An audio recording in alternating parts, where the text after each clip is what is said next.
You're listening to What the FMCG, a podcast series from Field Assist featuring conversations with eminent industry leaders of great brands in the CPG industry.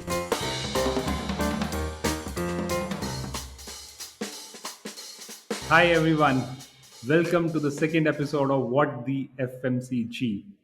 Today we are talking about how a global food brand is cracking retail sales using out of the box GTM strategies in India. And for that, I'm joined by my friend Sanjeev Srivastava, who's a sales director for Bell Group India.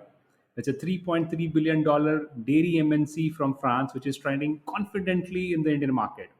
And Sanjeev is a veteran with 30 years of experience in this space. Previously, has worked with Amul, Godrej, Hershey, and for the last 3 years, Sanjeev has been the sales director for Bell Group in India, where his complete focus is on growing a new category of a cheese brand, the Laughing Cow, across the country. Welcome, Sanjeev, to the Field Assist podcast. Thank you, Param. Thank you for having me on your show. So let me ask you this. You have spent a long time in the industry, half of which is in the dairy business. You have seen what works, what does not work in India. For example, international MNCs, they are dairy giants in other parts of the world, failed when they launched in India. Why do you think that happened? And what is that Bell Group doing differently to get this strategy right in the Indian market? So, Param, let's face it, India is not a homogeneous market. You have many segments, within a small geography, be it a state or a city. I believe it boils down, to knowing what your customer truly wants and how you go about addressing the same. Now, when you look at it from a dairy context, India is a very large market. However, when it comes to the cheese category, while it's a growing category, it's still at a very, very nascent stage. If you look at the all India household penetration for cheese, it's less than 5%. And today, consumers are not aware what it is or how to use it. And this despite the fact that the category has been in existence for decades within the country. And when you look at it from a context of Bell, we came into the country around end 2018, knowing very well these facts. And we came in with the objective of playing a key role in the development and growth of this category in India.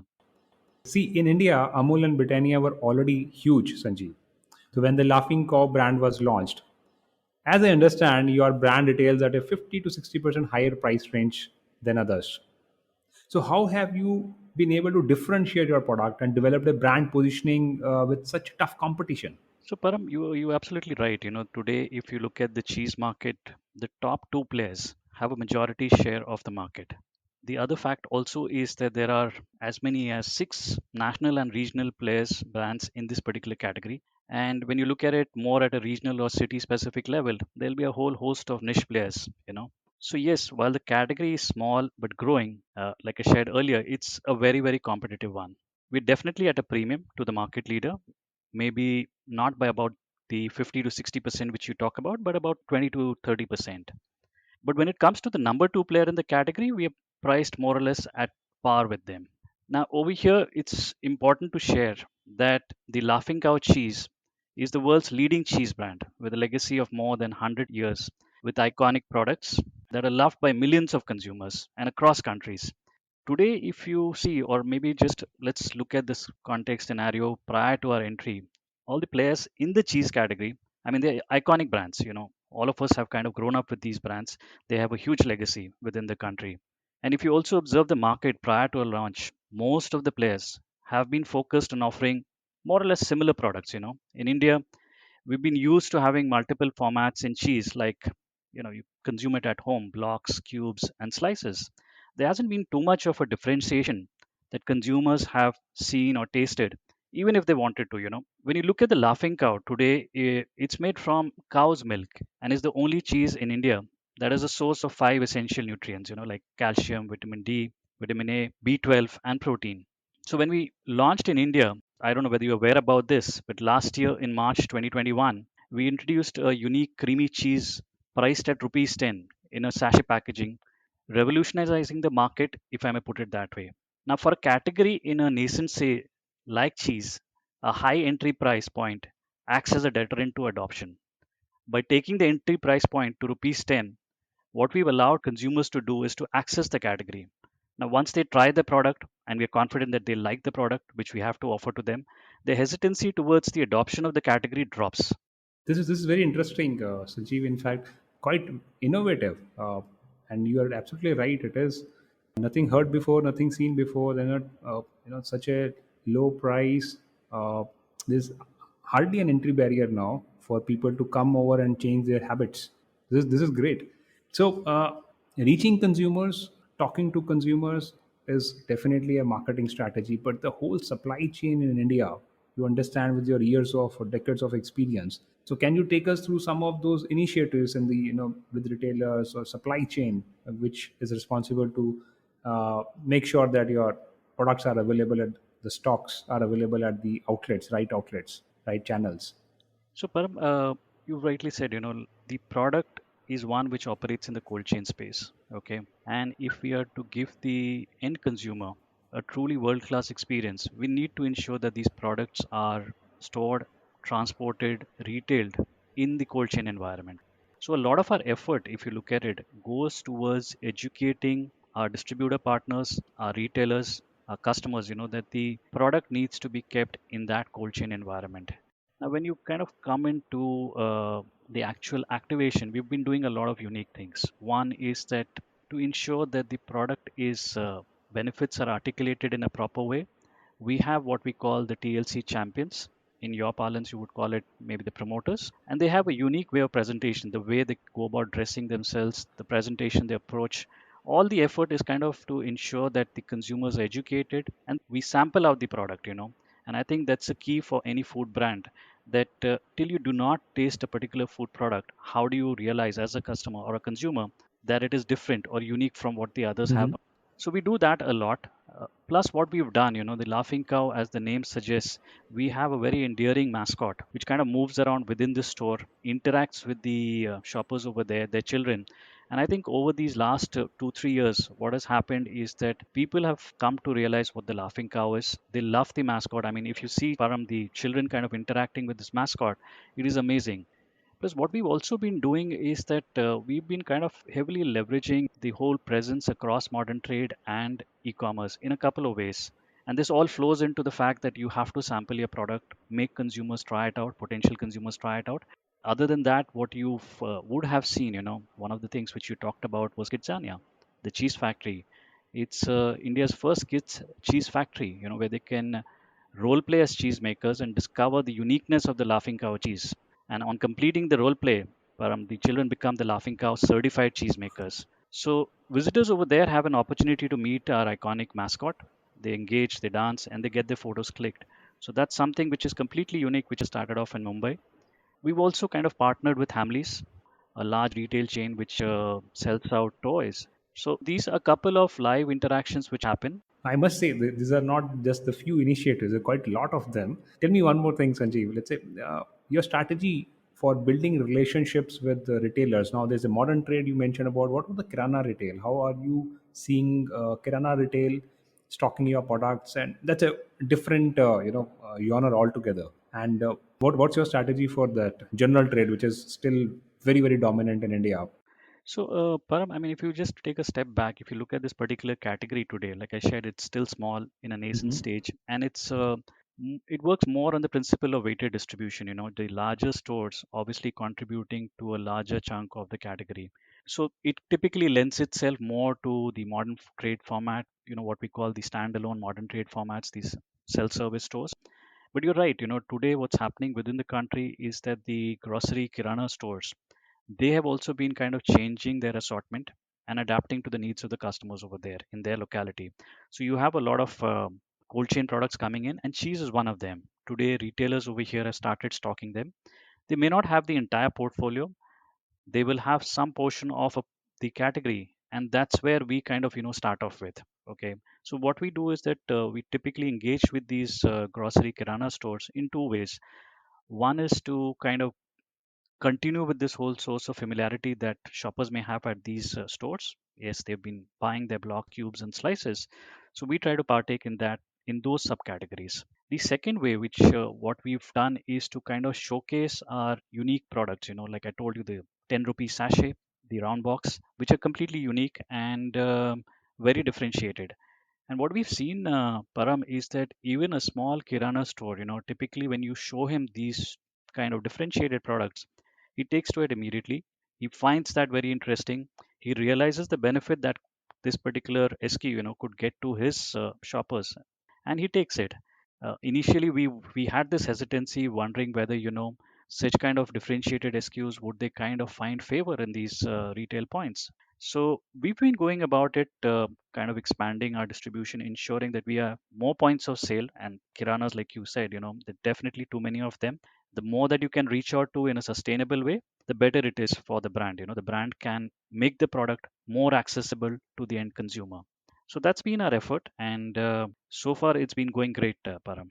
Okay, interesting. And I know, Sanjeev, that you are a very hands-on guy, on the field person. So, do you recall any incident or any anecdote that comes to mind regarding a retailer or distributor when you were, let's say, when you think back on the challenges you faced in building the retail presence for your brand in India? So, typically when you go in with a new brand, Hmm. and here, particularly where we were building right from the ground up, right from scratch, what did happen was that the larger retailers were obviously aware about the brand. They had heard about it, and I'm pretty sure a lot of these retailers would have traveled abroad also. They would have seen the brand there. So there was some amount of brand recall recognition at these stores. But the moment you moved down, below the top 5%, it was typically a question of why do I need you? One again had to take the route of kind of explaining to them what we were actually wanting to do, which is to grow the category, grow the business for the retailer, and help him become more profitable. So all of these efforts, take time. You just cannot kind of, convey all of this in your first visit, and it requires a lot of sustained regular visits, because you need to convey what you bring to them, and that did take a little bit of time. There's typically a lot of push and pull, Param, on the retail side. I also just want to recount, we were trying to start off a new city last year, and we didn't have a sales team in the city. So, in a way, I had to kind of interact and get on board the first distributor, if I may put it that way. And despite the fact that whatever success we had achieved in our first two cities, the people over here, the distributor fraternity, was not, kind of too. They kind of still kind of took you on with a little amount of skepticism, disbelief, and it did require a lot of discussions with all of these people.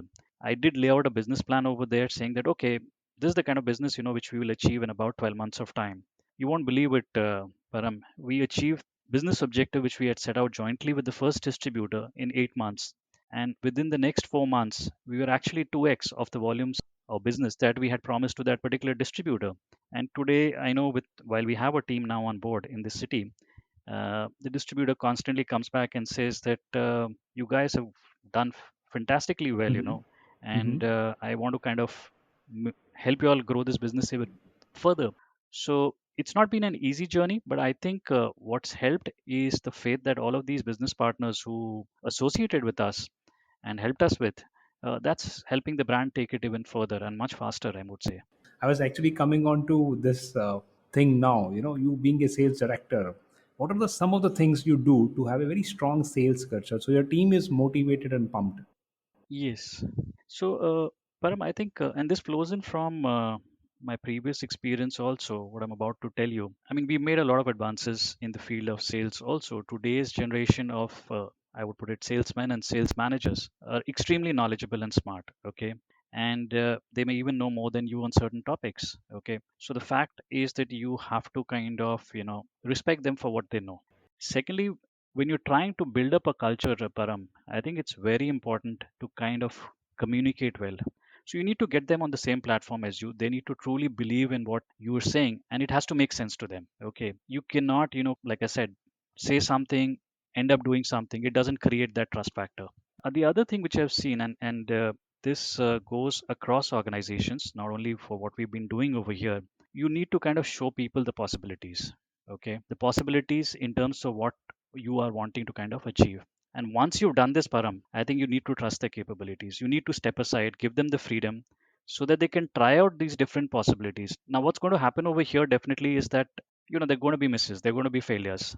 In the past, what I've seen is that once you fail, people would typically, come down heavily on you.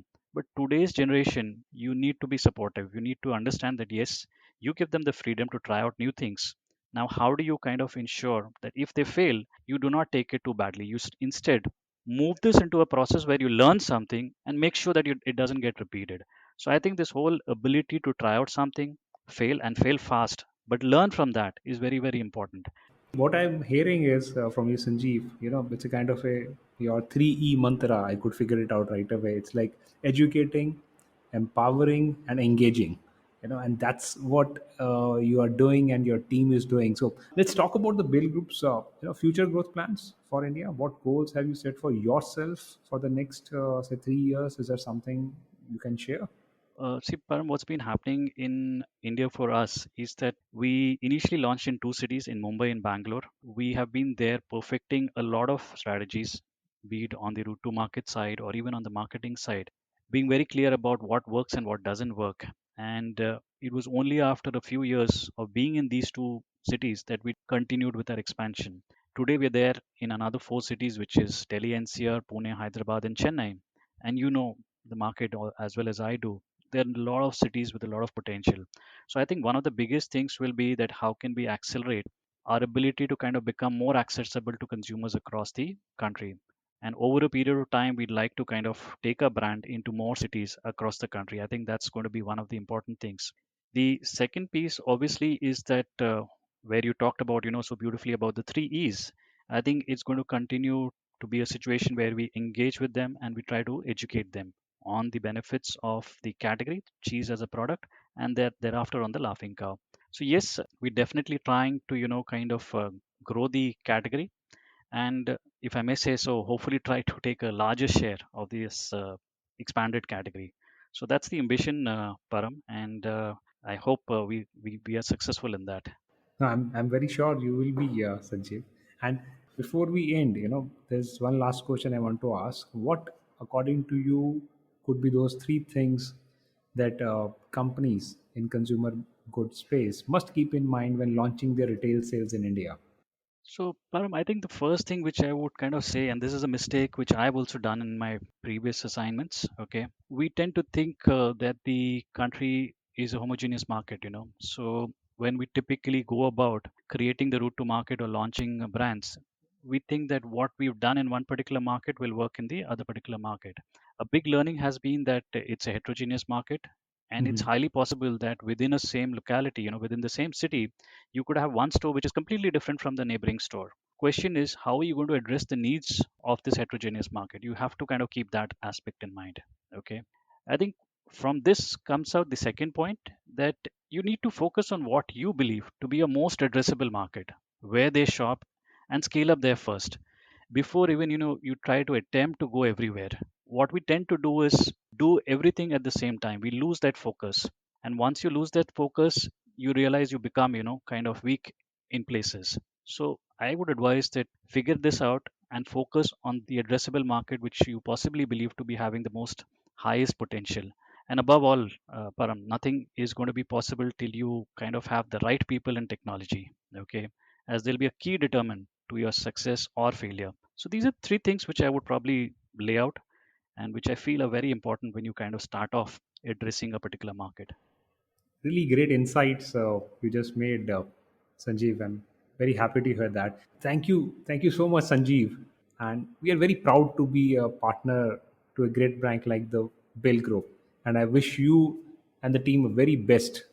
Thank you again for giving us your time today. I really enjoyed interacting with you. I learned so many things. Thank you, Param. My pleasure also, and thank you for having me on your show. I sincerely hope that what we've talked about today helps the larger community, helps them in a much bigger way. And all the best to you, Field Assist. Keep doing well. Great, great, great. All the best. You were listening to What the FMCG, a podcast series from Field Assist. Subscribe to the podcast on www.fieldassist.com/podcast or find us on all the major podcast distribution platforms.